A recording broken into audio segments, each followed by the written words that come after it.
Very cool intro. Love it. I haven't gotten over it yet. Yeah, I love it. I love the one you did for me too.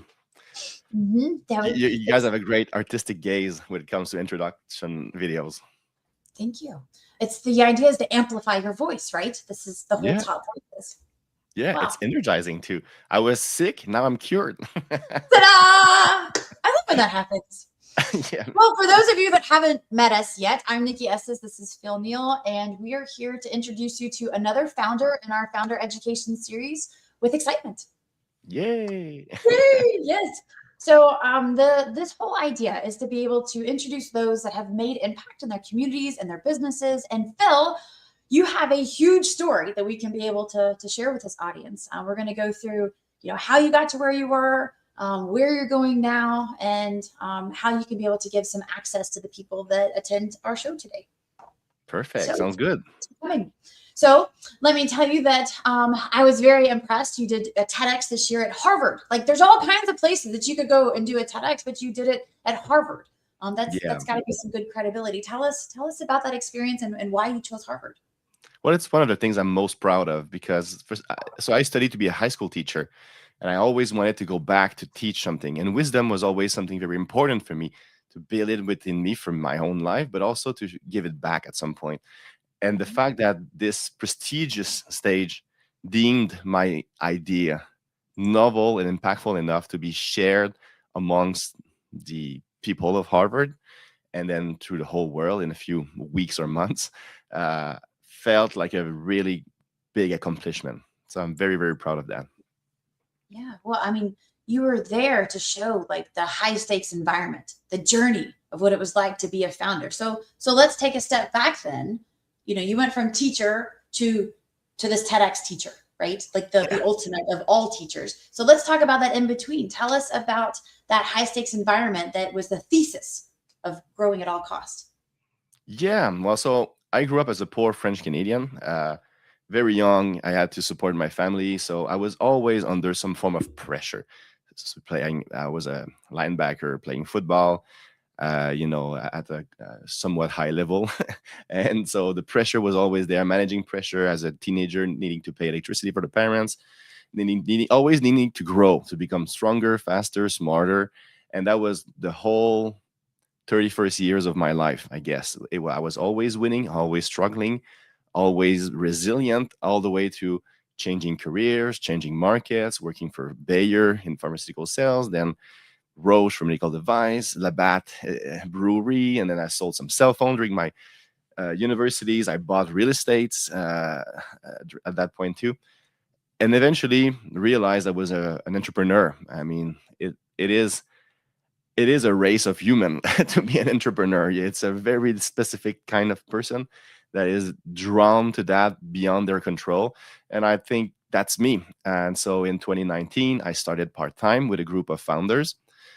We had a business model that was going well. I scaled it a few 100,000. And then COVID broke us because we were reliant on distributors. And we were in the medical space. We were helping small health centers save on medical supplies. So that's when my whole story began. It began with a pivot from that broken business model all the way to a $70 million annual revenue scale up that happened within the span of about 8 months. And that led me to international business development, being an investor, going into deep tech, helping advising for private equity fund, and now launching this business that's called Founders Compass, that was built from the permission to share my wisdom that I received from my Harvard TEDx invitation. Okay.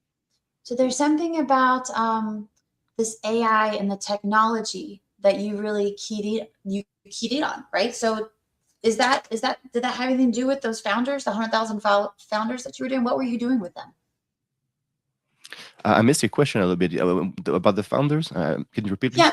So you talked about so I'm just, and I probably have to. I'm jumping ahead because I know you and you worked with technology. So tell me about the 100,000 followers. Were you teaching them about like technology, or what was the basis of that group before the pivot? I'm not sure where you got the 100,000 followers, but you mean my business model before the pivot? Yes. It was so we were a service provider. Maybe my accent creeped in. Maybe Maybe. So no, we were acting at, it was called EMD2, and it was basically the first letter of the names of my partners at the time. And Okay. what we were doing is we were going to small health centers, and then we were managing their purchasing, because it was just a nurse or a pharmacist buying supplies, and they were just getting ripped off by distributors. And so we were centralizing, mixing drop shipping, having a little warehouse, in a garage, and just making sure that they were making savings and taking it off Uh-huh. their plate, so that healthcare providers could do what they do best: helping people, treating people, and we were keeping a portion of the savings, essentially. So that was the whole model. And then when we COVID hit, we couldn't do that model. We had to cut 50% of our customers, because we couldn't purchase more than the average of what we were purchasing over the last 12 months. But we were scaling. Okay. The model was picking up. We were getting salespeople, onboarding them, and we were negotiating deeper partnership. But that's when we pivoted to a medical nitrile glove manufacturer. We bought production lines. We had our own brand. We were FDA approved, Health Canada approved, and we took it in Canada, US, Mexico, Africa, and we were expanding throughout the pandemic, essentially. That's cool. Sorry for my lack of. No, I wish I have. I'm still at 25,000 followers on LinkedIn. I'm not 100,000 yet. Yeah, well, that's amazing. I was like, my apologies. That's a Okay, so premonition. I like it. That's what it is. I just manifested it. Yeah, well, that's the top voice bias. You're making people stars. That's right. That's the idea, to make you totally available to 100,000 people. We're going to talk about this 1 year from now. We'll go and have that conversation. Okay. Perfect. So to redirect us here. So you've come up from the lessons that you had from that loss, from that pivot, from then that growth, that exponential growth. You have these lessons that you're teaching that help people to be able to see the signal versus noise framework, how founders are identifying the signal in the midst of all the chaos that they're experiencing, the shareholder conflict, the fraud that they see. Oh, I'm still here. Are you here? still here? StreamYard is having here. some issues today. It's okay. We'll work through them, because Yeah. we're resilient. You have your background and I have mine. We have 16 years of raising up a fintech and having to battle through changes in credit card fees and fraudulent stuff. So we know how to do this, right? We're going to do this, Phil. Exactly. No, I'm not, yeah, absolutely. Well, yeah, and so and I think what made my career and my mission very unique is the fact that, first of all, I'm very mission driven, so I really don't hide anything. I'm very open about the good stuff, the bad stuff, because it all led to the wisdom I'm sharing. Yes, I've scaled to 70 million and exited, but I also had to deal with a huge founder conflict that took a huge toll on my health, and a crashing market, a big fraud, a big $300 million contract signed that collapsed when the market crashed, and then founders burnout and all of that. And that's the intensity that's very characteristic of who I am. That was also characteristic, therefore, of my career, that gave me that bird's eye view of the spectrum of what I call the founder journey, what sits beneath the business game. Because entrepreneurship is more than one game. There's the business game that I have a lot of support for that, and it's always changing. It's super complex. There's milestone, there's rules, there's MBAs for that. You can spend years studying it.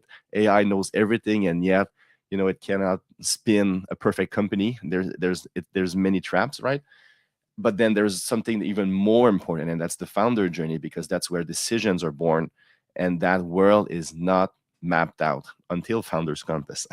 So essentially, when I look back at the few very successful pivots I've done, the good decisions, the bad decisions, the unluckiness and the luck, I could see patterns and I could see layers that needed clarity for us to understand how we really think. Because I think if there's something characteristic to being a founder, is that we're always in some form of pressure we don't fully understand. We're always outside our comfort zone. We're trying to bridge between two realities, like playing on the lining of a coin, just trying to bridge the two sides together. And we never know when the world will flip away our dreams with luck or misfortune, right? Uh, I think a lot of founders we see on social media are very not inexperienced, but have a limited experience, having worked only in one market, having one good shot, and then explaining the whole world through that. But having been lucky enough to have been in multiple market countries and business stages, I can see that there's not a one size fits all, other than the layers of the founder and how we make our decisions. And so that's why I think it's very important that we understand how we actually make decisions, so that we Mhm. can make good use. And to today's topic around AI, AI is a content amplifier. It's an amplifier, but it's also a noise amplifier. And so if we don't understand how we make our decisions, we're going to have AI work against us. Right. And we have this excellent tool that we could be using, right? It can help us, but it could work against us if we're not the master of the decision making, right? The human has to be the one in the loop going forward with technology. It's just a tool, right? Yeah, it's an amazing tool. It's an ever evolving tool, and humans are very adaptable.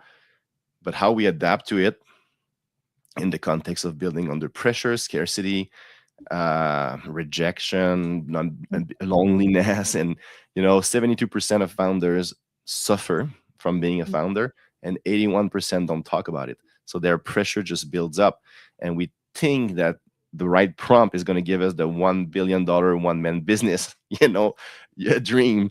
But everybody has that one prompt seconds after you come up with it. So it's more than that.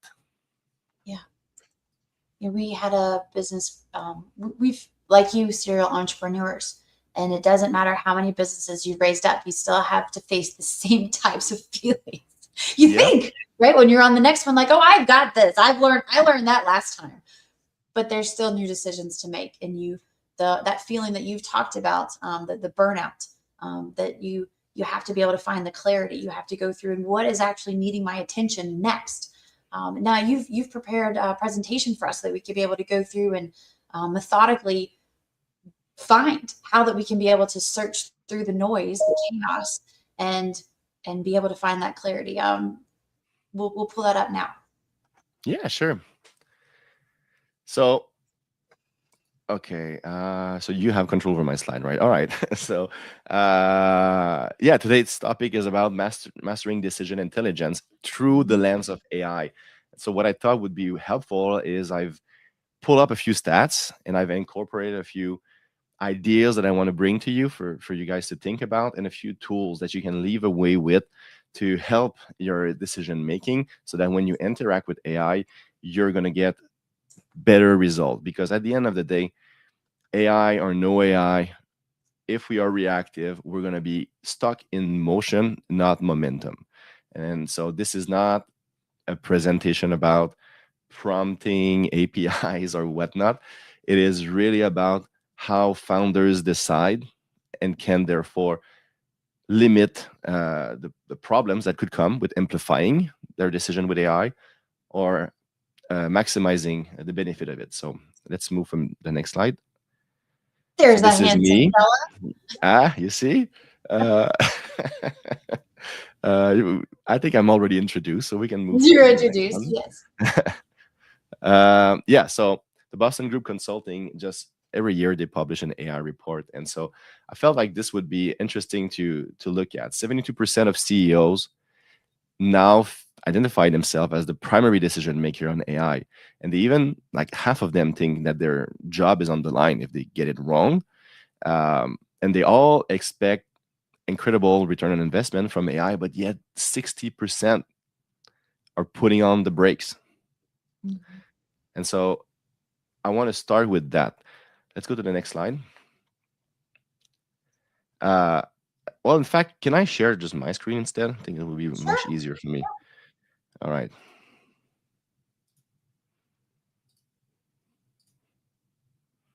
If I do that, I think you can still see me, right? Yeah. All Yes. right. So that's good. All right.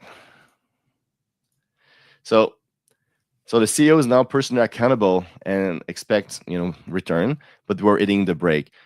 because that's not a knowledge problem. It's not that they don't know how to use AI. They don't know the decision that how to evaluate how they should be using AI, because it's a decision quality problem. At the end of the day, is it because pausing stillness can be the right decision, or it can be noise, it can be reactivity. So how do we tell the difference? Well, if we are operating from signal and we decide to pause AI implementation to assess, set up some rules, define when we revise the decision, we clarify the bet we're doing, well, then it's a decision made out of signal. But there's the other story that is very different. It's operating from noise, the CEO that just cannot bear to be wrong. And so the the behavior we see is the same, but what happens underneath is very different. And rapidly, this creates massively different outcomes for the CEO and the companies. So, two, the same decision, different operators. Um, and the thing is, we don't know which CEO we are because the noise sounds exactly like thinking. So when we think about how we're going to make our decision, how we're going to approach AI, how we're going to implement AI, we justify the decision we're making from the emotion we have. Our brain is just wired that way. And if we cannot pull away the layers of justification and noise that sits within us, then we cannot really know if we're making a decision on signal or from noise. Now, I had a question for the audience. So, right now, why do you feel the urgency to implement AI in your business? I'd love to see a few of you share how they feel around the urgency to implement AI, to go faster in AI, to use AI more. I know personally, I have this urgency to implement it so that we can be expanding our bandwidth. You know, we have a team. They are excellent at what they do, but now we're growing rapidly. And to be able to find help without spending $1 million, right? I would like to be able to grow sustainably. You know, so for me, that's why we're putting AI. We're putting the agents in to help with operations, to help with our content writing. How about you? What was your rush to get AI into your business? Well, the way I'm approaching AI is I'm taking it a step at a time. So I've scaled too fast many times, and so right now I'm focusing on building my monument. Right now, this company is a new company, so it's more an hypothesis than an established company that needs to be optimized. I'm in the very early stages of my season of entrepreneurship for that specific company, and so if I use AI to build systems too fast, I'm going to just destroy these systems, or they're going to push me in a direction that sounds logic, but that won't be logic. And so now, before I implement anything, I pause, I clarify why I want to make that decision. And then Mhm. afterwards, I put boundaries and I execute the hypothesis, always trying to bring me closer to the next milestone that my business is actually seeking. Um, because AI can help you build the Dead Star, right? That was a saying in entrepreneurship that the number one mistake founders do is they build their Dead Star. They build their big giant ship that is supposed to be perfect, but then there's a little crack in it because they didn't check with the market, and then the market just goes in and breaks it up all apart. That beautiful Dead Star. While AI aims to kind of please, they aim to um, resolve. So it can affect how we approach and thinking about our market, thinking about our milestone in a way that's biased. Mhm. So yeah, but right now, yeah, I'm using it, especially within that context, to help me. Once I have Understood. stable ground, then yeah, I integrate it. Do From we my have? experience, to get entities on the same page. Okay, Mhm. you were about to say something. I was just going to comment how Ethan had reached out and he had said, from my experience, the entities on the same page for protection. So thank you, Ethan, for that. Yeah, thank you, Ethan. So the point I want to make is our state decides before we do. And so sometimes I'm very tempted to use AI to spin off a product idea, and then I get into that rabbit hole of building that product, and then AI just wraps me up. Uh, but that's not really acting on signal. That's acting from the noise, the need for relief through creating output. Uh, and I have this concept that I call the shadow of entrepreneurship. And so it's three emotions that keep visiting every founder. It amplifies the noise and it distorts reality. And I think we need to pay a lot of attention um, to these three emotions specifically before we commit to a decision. The first one is uncertainty. The second one is fear, and then it's unworthiness. And they work as a crescendo typically. You don't always catch yourself feeling uncertain before you feel fearful, because sometimes you can just be pushed there.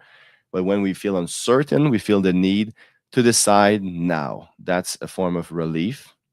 Um, and so the story we make for ourselves, the way we interact with AI, the way we think we need to decide on things is influenced by the fact that it's a founder issue. It's a founder journey issue and not a business problem. So if we learn to see and navigate that emotion, we will stop prompting AI for things we don't really need. Fear is I have to act before it's too late. And unworthiness is I have to prove that I'm enough. Maybe I need to add a bunch of other tools so that I have an edge, and then that edge is going to make me rise above the competition. And so I'm overspending, I'm gambling more than I'm deciding.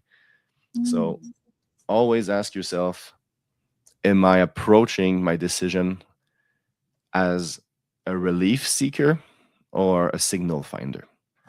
Now, why am I bringing it up is that Deloitte did a survey not too long ago. Well, it feels like ages because now it's over a year, but already 47% of enterprise AI user made at least one major business decision based on AI output that wasn't real. And for anyone that's been using AI, you really have to pay attention because it's very easy for them to pretend like it's the single source of truth, but it's actually an hallucination.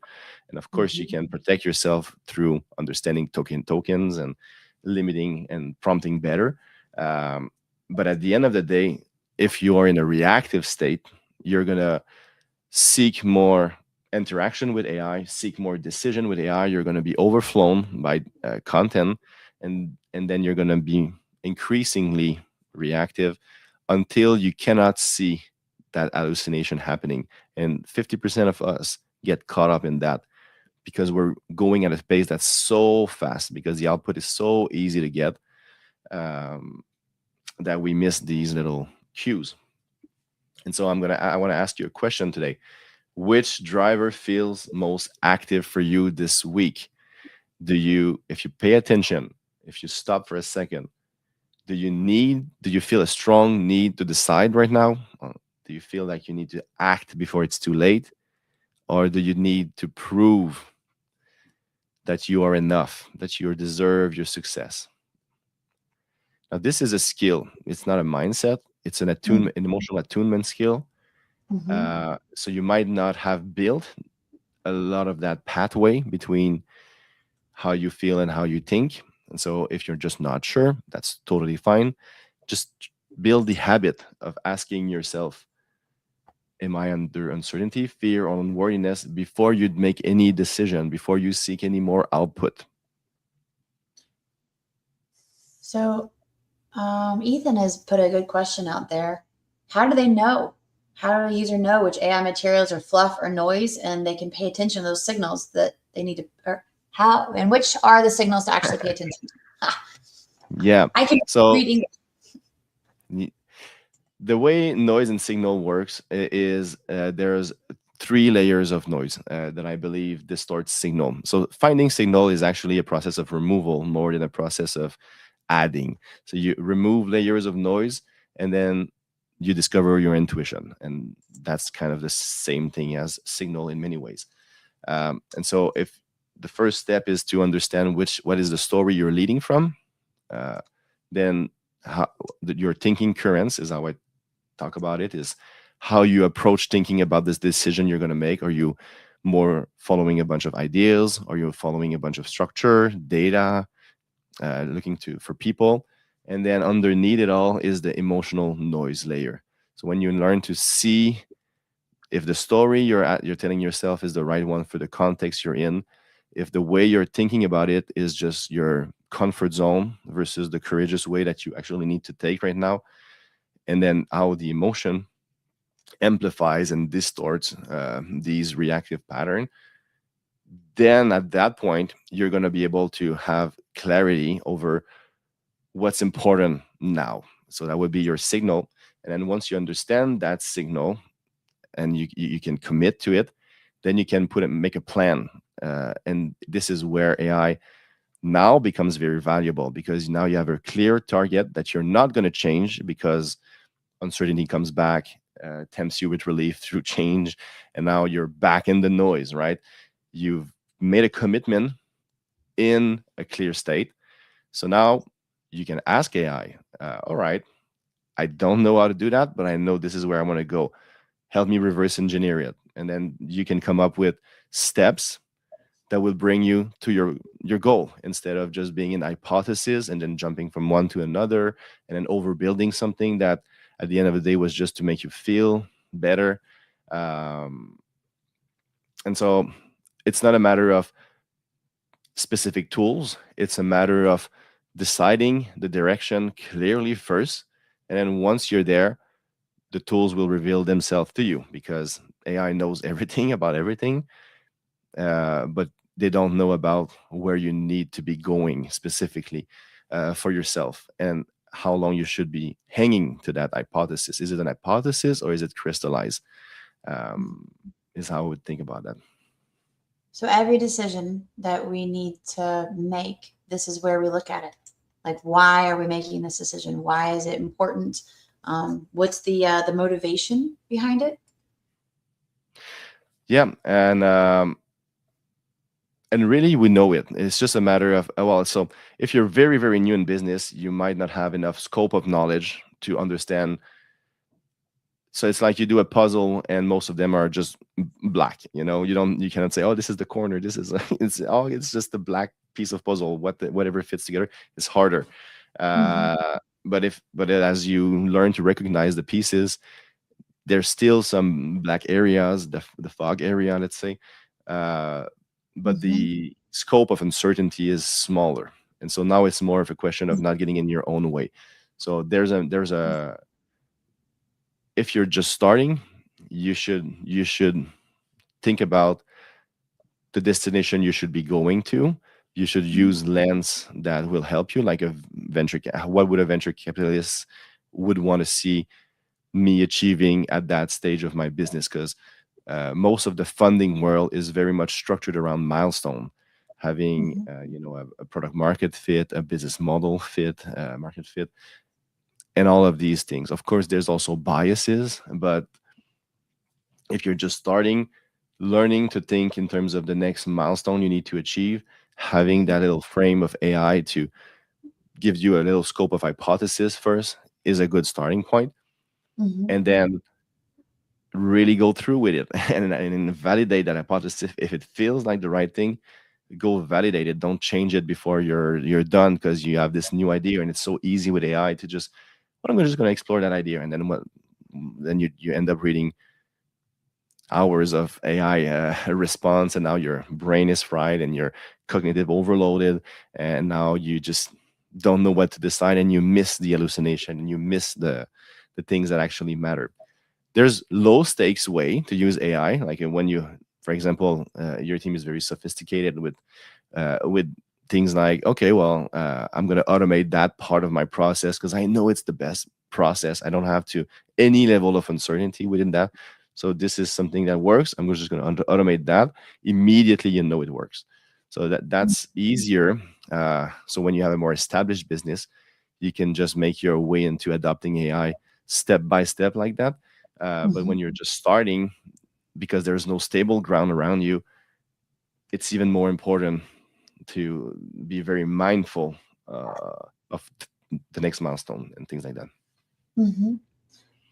So when you're thinking about that, then you're looking at the decision that you're sticking with. You've gone through, you've tested. Well, I guess you pressure test it against those three questions. Like, why am I making this decision? What's the why behind it? What's the momentum? Where's it going to take me as far as meeting the next milestone? So then this is your protocol you're going to show us of what to do once you've made that decision. Yeah, and this is not a protocol for AI specifically. It's a protocol for leading through uncertainty and pressure. Mm-hmm. Um, but every founder will always be visited by the storm of pressure. So they're always going to have some noise creeping in. If it's not, if you've been in business for more than a year, and you haven't been under pressure and felt a little bit of the shadow of entrepreneurship, the uncertainty, fear, and worthiness, you're probably not creating something from scratch. So because when you create something from scratch, even like we said earlier, having been very successful before, it's like you're starting all over again. You still have to prove yourself. There's still the sea of doubt that you have to swim through, and within you and outside of you. So all of that happens. And so the way we're making decision also right now, the frameworks don't take that into consideration. They're not adapted to the reality of leading a business uh, as a founder. So the protocol, the way it works is you catch yourself being reactive and you make the decision to pause. So calm, clarify, commit is the 3C protocol. It's very simple, but there's Mm-hmm. many layers underneath it. Today, I want to keep it simple. So the first step is to calm. You cannot think yourself out of your hijacked nervous system. So you need to give yourself permission for stillness. It's not procrastination, it's not avoidance, it's strategic stillness to decide not to decide until you clarify the whole thing. Now, calm doesn't mean before I go to the next step, I need to be like I'm out of the sauna now. I'm so calm. No, the process of being calm happens throughout the process of the protocol, but it starts with the permission to pause. Uh, because often what we find is that in the ashes of fake urgency hides what truly requires our attention.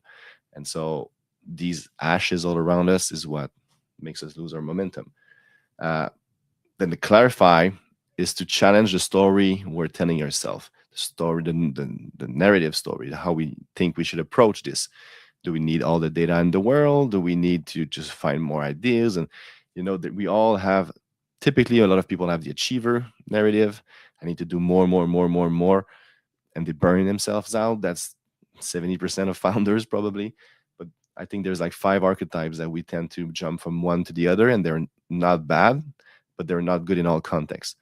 Um, Mm-hmm. Same thing for how we approach thinking about the decision we want to make, and then the emotional noise. How can we clarify our state and the story we're telling ourselves? And then once we've removed all of these patterns that we see in ourselves, all of these behaviors that we tend to fall back into, then we can decide if we can commit, or if we need to let it burn a little bit more, let that decision on the Mm-hmm. burner, um, and come back to it, or just decide not to decide. Because often, I think most often, when we are uncertain and we want to decide something and we jump on AI and ask a question, the real question is that there's no question. We just need to stay true to the plan we had and not jump to another decision because we made it from a place of clarity to begin with. Um, and so that's the 3C protocol: calm your reactive state, clarify why you're making that decision, and then commit to a quality decision if you feel like you found it, when you're being tempted to react. So I guess so. That's pretty much a glimpse into my framework for decision making, applied a little bit through the lens of AI. I mean, AI. The reason why I thought it was interesting to use the scope of technology is just because the sheer everything is faster. But if you don't pause to make the right decision, faster means slower. Because I know when I'm tired and I'm working at night and I have this idea, I'm like, oh, that looks cool. And then I work for 3 hours, and the next day I'm tired again. And then I realize this just doesn't make sense. That's not what I'm working on. Mm-hmm. But and then I just and then the decision fatigue piles on, the amount of content noise piles on. And I think now the edge is more on removing distraction, removing everything else, and really focusing on what matters. So I'm thinking about your story about the let the world burn. That's one of Yeah. the curriculums that you've taught so well, and I've used that with my son as he was making decisions for college. And I told him from my own perspective, we had this trip and we have all these decisions that we're making as we're building this Top Voices Unite community. And there's so much noise, right? Yeah. There's so many people, there's so many industries that we're covering, different goals that people have, and to be able to focus on what's going to be able to drive the business sustainably to a point of scale. And I see it like just having I took that month journey. And during the 31 days of our epic voyage on a boat through the Caribbean, which is a whole nother story I'll save for another time. But during that time, we didn't have we had inconsistent internet. We didn't have very good tools because the electricity on the boat was awkward. So I'm forced to be calm. I Yeah. was forced. And so to be able to see what you're talking about, I had to let the world burn. I had to take your advice and just whatever was burning, whatever was loud, whatever was causing all the noise, I had to let it go. And I could have just imagined from you right there and just like setting fire to all these things around. So I came home to my son and he was having trouble with school. And I was able to articulate to him, hey, bud, what about the classes that you're in are going to help you to meet your goals? What are Yeah. the activities that you're in? Because he's doing extracurricular. He's the treasurer for his fraternity. He's got all these things, he's involved in. It's like, what's helping you to move your life forward in the vision that you have? And so after a day That's or an two, he amazing comes back. clarification. Yeah, you just walked him Mhm. through the process essentially, because yeah, even at that age, the achiever narrative takes over rapidly, and then the unworthiness feeling of, oh, if I'm not doing the violin, playing football, dating girls, having straight A's, then I'm worthless. Because it's very easy if we're ambitious, driven, courageous. And this is also why I like founders so much, because that's what they are. They have their vision, they go out there, they have the courage to take the risk. Yeah. But it's also how they get trapped in the illusion that their worth is dependent on outcome. And that's a very, very, very powerful story that's very hard to fight when we are under pressure and things are bad, because we wake up trying to get some wins, trying to do more, trying to anchor ourselves even more on how we think we should be acting. And what ends up happening is we're so much running on fumes that we fall into the same thinking currents, and we end up in the same kind of decision all the time, and it's just worse and worse, and we sink in the shadow. So the way to solve that is, of course, to use the protocol, but also to define ourselves beyond the project that we're working on. The anchors is how I think about it, because for me, how it all started is very real. So I had been working on that technology company for a while, and my partner's burnt out, so I was restructuring it, and it's been very tough. And then when I was about done, I was deep in the shadows. I was being very reactive, but I didn't have the language for it, so I didn't know how to deal with it. That's also how my partners broke. They just didn't have the language to talk about that. Mhm.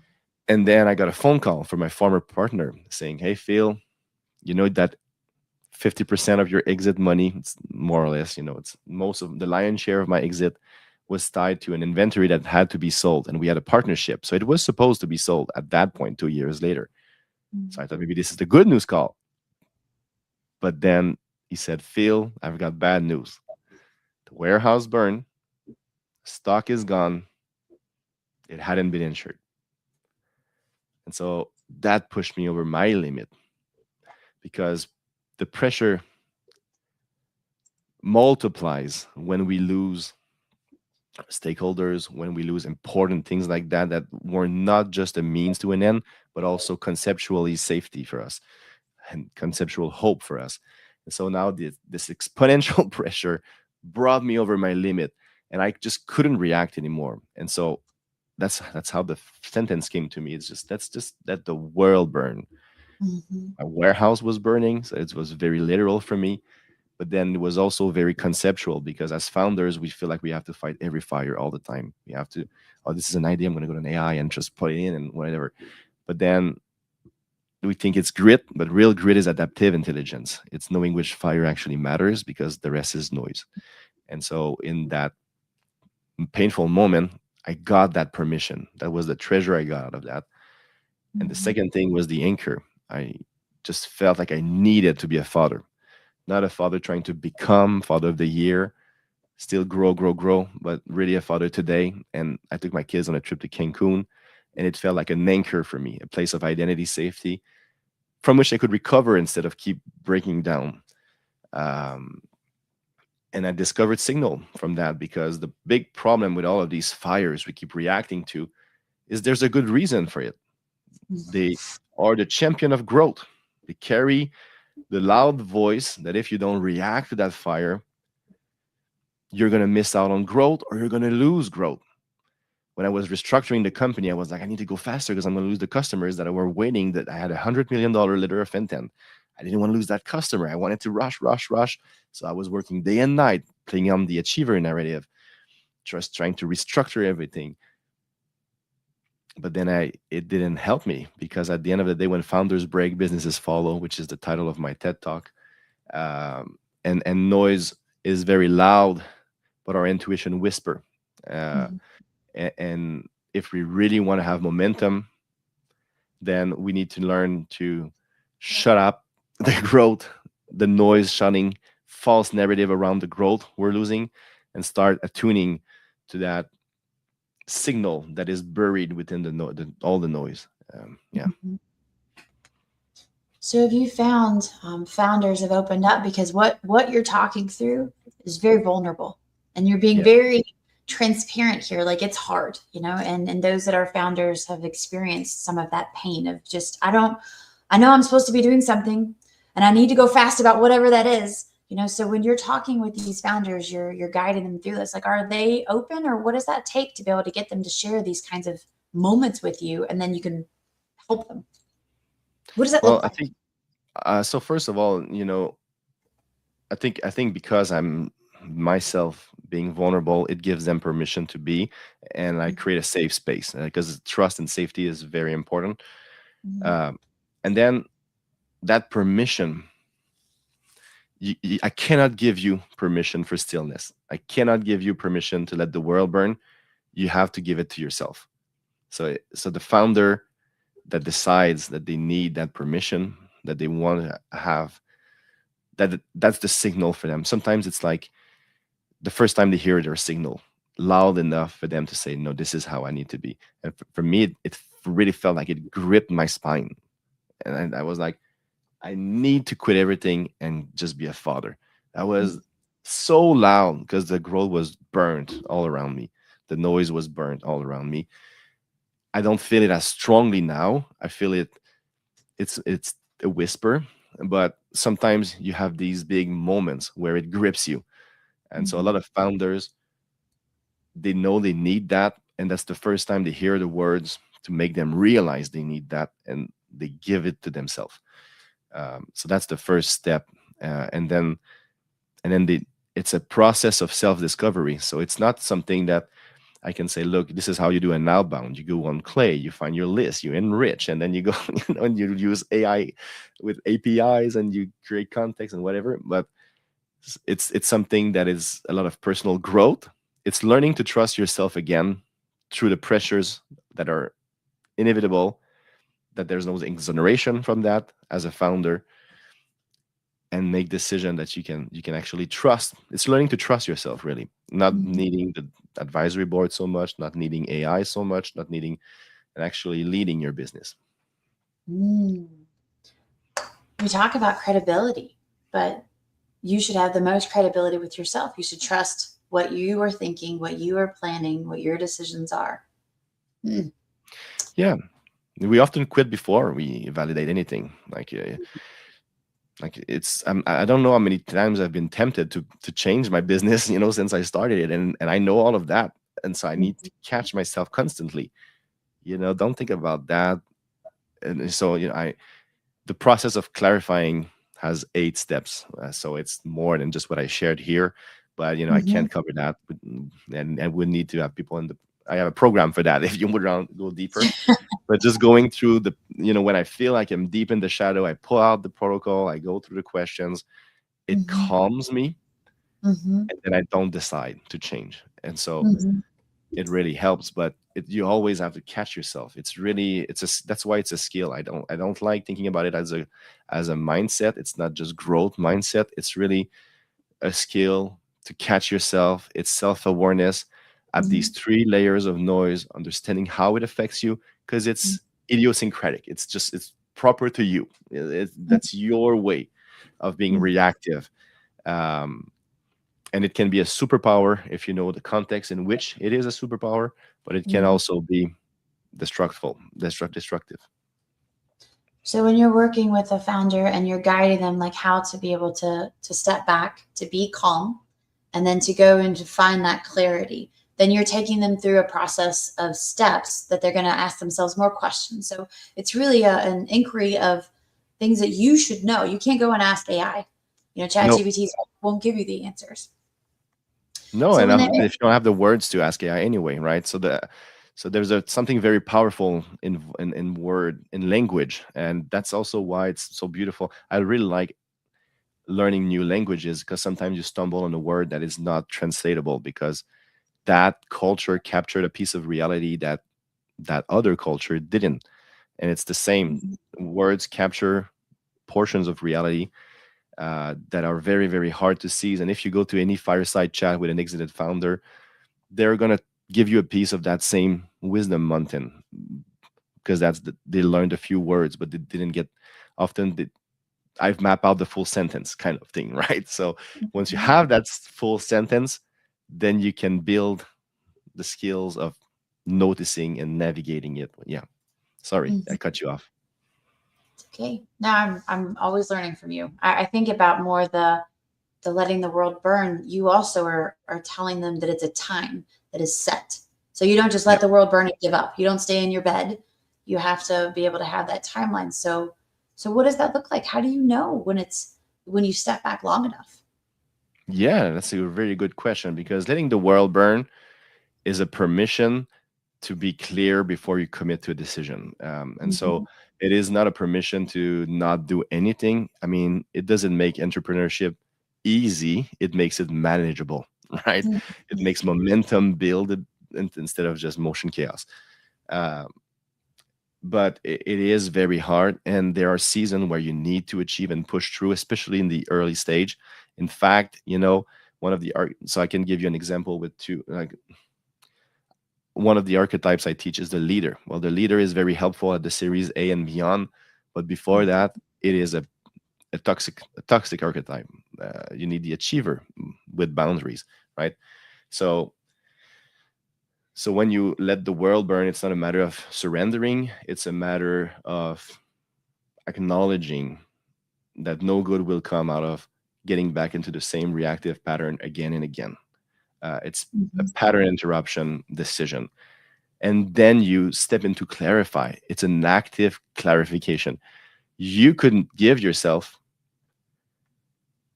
a second, a minute, a day, an hour, or a year like me after my warehouse fire because I needed it. Mm-hmm. It really depends. But while you're giving yourself that time, you're either actively clarifying or at the very least you're being what I call aimlessly courageous, which Mm-hmm. means that you might not know where you want to go. You might only know that you don't have what it takes to decide now, but you follow your curiosity. You try to attune with that little whisper and you make little bets. You explore. When I was broken, I didn't know what to do next. I just knew I didn't want to get back into that same serial entrepreneur, serial investor role, super stretch. I wanted to build some solid ground. So I became an AI advisor with Real AI Dynamic, doing some trainings for people, all of it, because I felt like I needed to learn something with AI. Then I was offered to do go to market for micro SaaS, AI micro SaaS. All of a sudden, I had a former customer wanting me to build a whole investment thesis for her private equity fund in the defense space and build the advisory board and the pipeline and all of that. And so just felt like I needed to learn that more because I bootstrapped my first company and then trying to raise my Series A with my tech company didn't work really well. And so I felt like I needed, I just followed that until I eventually stumbled into PJ, uh, who worked at the Defense Acquisition University, but also was in charge of their TED Talk. And Mhm. I loved her, so I hired her to do my to go through our program on building a TED Talk because I always dreamed of writing a book, and so I thought, yeah, well, let's try to clarify my idea, and maybe it's going to be a book. And then Mhm. TEDx, uh, Harvard Square and Stanford, but I chose Harvard. Said yes, and so I said, all right, that's the signal now. Now I see it. So I quit the private equity fund, even though there was a ton of money for me, and I just jumped into that new startup. But I Wow. waited a year to find that signal. That was Mhm. because I was very down. But now sometimes I wait. Sometimes I'll be in the middle of a meeting and I'm going to say, "Let's stop the meeting here." I'm not going to make a good decision, and then I come Okay. back the next day. It's just a matter of acknowledging that decision quality starts from state awareness. Wow. So there's not a set time, there's not a right time. It's just what you decide and then come back to. And I guess if you've evaluated that, then you can be able to make the commitments based on the signal that you found during that time. Yeah, and that's why it's a skill. It's a skill of intuitive attunement. It's a skill Mm-hmm. of it's knowledge around because for me it's easier because I know my reactive patterns. I tend to be a trailblazer mindset, so I tend to really chase ideas. When I have a problem, I tend to ideate a lot. Or my second comfort zone is ask other people or Mm-hmm. try to delegate to firms or employees. Mm-hmm. Um, and so when I cut the easiest way for me to catch myself being reactive is through how I think first, because that's my strongest pathway to attunement. So, Mm-hmm. I just came up with a million idea, and now I even ask my AI, if you see me asking too many ideas, let me know. And now it says, why don't you go to sleep, Bill? Yeah. And so I know my pattern, and I'm like, oh, I want to go to sleep. I want to ideate more. All right, I'm going to go to sleep. And then so it's easier for me now. And then when I remove that, I have some tools that can help you find that signal and just how you approach thinking about all of that. But yeah, Sure. I have to admit, I was in Claude yesterday and I was creating a form and I wanted to use it with a client I'm speaking to tomorrow. And I had all these ideas, and then it actually corrected me. So in a similar way, I'm training it to like, don't let me get out of control here. And so it yeah, was like, we have enough that we've worked with. Let's just start with these three things, and then we can build upon that.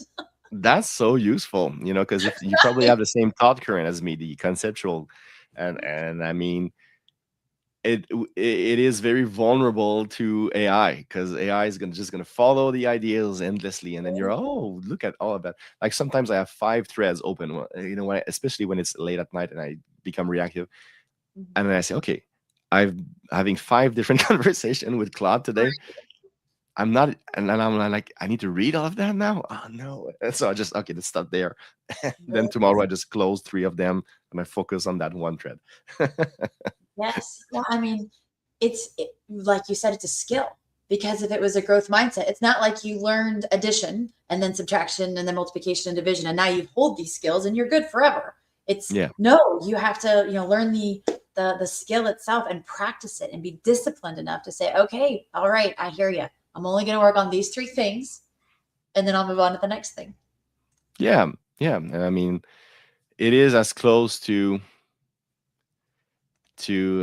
I mean, I call that founder performance at the end of the day because Mhm. really it is really what it is can you sustain your performance as a founder, and that means sustain decision quality because building a business is a series of decisions, and AI tends to approach thinking about decision in one way, but sometimes you need different ways to think about it, different approaches, and so that's the job of the founder to set the course right before all the output goes and crawl within decision intelligence. Yeah.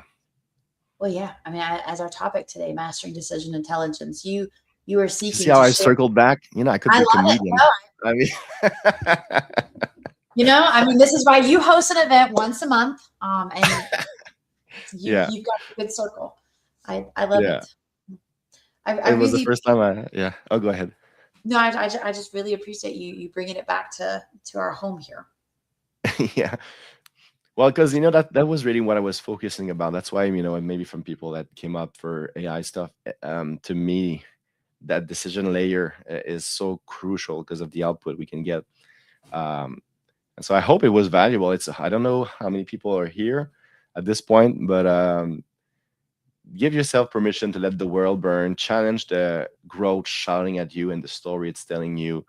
Make sure you focus on your signal, your next milestone. Don't question it too much once you've committed to it, and then align your technology around that. Maybe you don't need to have agent and it looks so cool. You could do a bit of revenue maybe on the side. But no, you have to validate that monument first. Mhm. You have to validate that product market fit before you amplify the noise of your marketing, right? And so these are little examples of, it's so tempting, and you get bombarded. Oh, this guy is using this directory of skills within Claude and all of that. I don't need any of those because I need to get my clarity right, and then I need to have conversation with customers, and then yeah, I can ask Claude, how do I get that conversation faster and more quality and structure it? That would be a good use of AI. But if I just, oh, let's just do that at the same time as that, then I'm not gonna get any momentum. Right. Yeah. I appreciate how you're helping founders to think clearly under all that pressure, because we want to do well. We want to go fast. We want to be strong. We want to be the one that people come to. We're creating a vision for our future that we believe is going to create impact. Right. We want to be something that's positively impacting, but you have to take that moment Yeah. back. Yeah, and that's close to another core concept that I talk in my TED talk, is the pressure cascade. Because as founders, we think that if we push through pressure, typically by doing more, because we're strong, we can tolerate that, and we do more, more, more, more, more for months. But then the pressure doesn't disappear because it's not being handled; it's being pushed through, and so it cascades to your team if you have a team. I Mhm. know, my team sometimes says, there's too many ideas. What do we do? So now I know, okay, I'm being reactive right now. I need to let the world burn, realign Mhm. the team on what matters, because my reactivity that I didn't catch fast enough has already cascaded down to my team. Mhm. And if I'm not careful, then my team's gonna withdraw, fight, quit, you know, and then burn out. And if that happens, then I lose them and all the plans I had with them. And then I'm at risk of breaking myself. Yeah. Well, I appreciate you sharing this with us today. I really respect the work. I appreciate we had Ethan and Chinny, Ash, Yeah, thank you, Ashish. Ethan. Genius. Thanks all for coming today. If you're listening to this today and you feel like everything is moving fast around you, this may be that moment to slow down, to separate the noise from the signal, to lead with clarity versus being reactive. And Phil said, legacy is not built in those loud moments. It's built in the clear ones where it's calm. So, Phil, thank you for coming today, bringing that level of truth to our conversation. And we're going to be talking more about mastering the decision making intelligence on May 9th with Witty Association. Phil will be speaking to a group. We'll send you the link so that in the comments so that you can join us as he continues this conversation and gives you access to his years of knowledge and experience, even though there was no playbook in mind. You're creating it. You've created a way that founders have been able to use so that they can find that calm, to be able to get clarity and then to commit to what is actually going to move their business forward. So thank you, Phil, for coming today. Any last words you'd like to give to our audience? No, I mean, thank you for having me. I feel very privileged to have the opportunity to take that time and build this. So far I've had so many, like just after my TED talk, all the people came coming to me, and the impact it had on them and the program. We had people struggling for a decision for 2 weeks, and then in 2 days with the protocols, they solved it. So like Mm. that's real impact. Um, the momentum, yeah, the impact is amazing. It feels very nourishing for me. It's great to see that I can help founders, because I think founders are an amazing force for good. Yeah. Well, I mean, they're coming up with ideas that innovate, whether it's a and product or and transform themselves by having the courage to step outside their comfort zone. So I think I think that's the biggest treasure of entrepreneurship, is the opportunity to grow as a person, because we challenge our limiting beliefs, our all those idols, that the market said, no, you're smart, but are you not that smart? And you're a good problem solver, but there's big problems out there. The humidity, learning to discover yourself, really challenging how you your sense of worth and all of that makes just better humans on top of the solutions they bring. Yeah. Well, That's it. today's conversation. Thank you so much. Yeah, we'll keep it going. There'll be a newsletter that'll come out on Saturday. And if today's conversation challenged you, thinking about speed, pressure, decision making, that was the point. In the world that reacts fast, leaders who are winning are the ones who have learned how to slow down just well enough to find that signal. And that's what we're going to build here with our Top Voices Unite community, with the Witty community.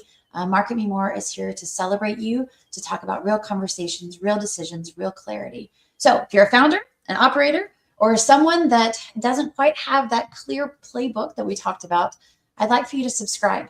Stay connected to these conversations, because the one that we may be doing next is the one that you may need the most. So thanks for attending, and we'll see you next time.